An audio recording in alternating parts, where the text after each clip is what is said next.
ABC 7 business commentator Richard Stern joins us now in the studio with news of a quiet day but an up day on Wall Street. Richard? Scott, you got it exactly right. It was a quiet day, and it was an up day if you count fractions of 0.1%, because that's an awful lot of what we saw.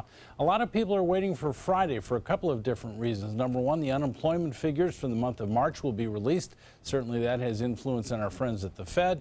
In addition to that, President Trump will be meeting with the president of China, and a lot of people are afraid of what so-called event risk might come from that. So we'll just have to stay tuned. But let's take a look at the figures from today, and indeed up they are, but quiet they are. There you see the Dow, actually the best performer of the day, up 39 points, 0.2% at 20,689.23.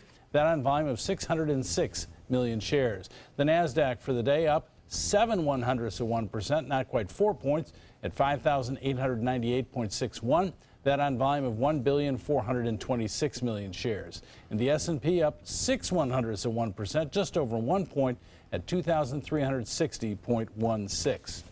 Well, you may have noticed that a lot of restaurants are being sold these days, and now Panera's name is being batted around. Just last week, we saw a restaurant chain in Texas being sold, and earlier this year, we saw Burger King buy Popeyes. Well, now it just might be Panera. Panera has denied they are looking to be sold, but at the same time, Starbucks is said to be interested, Domino's is said to be interested, and a company by the name of JAB Holdings.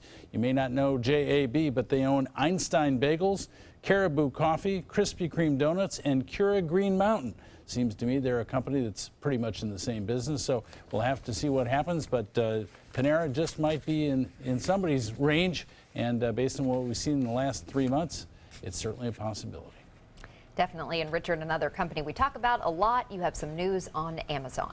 And the reason we talk about it so much, Haley, is just incredible. Today, the stock closed above $900 a share for the first time ever. And for those of you who like to keep track, in early January, for the first time, it closed above $800 a share. So that's a stock that for the minute has all systems are go. Yep. All right. Richard, thank you so much for the update. You're welcome, Scott.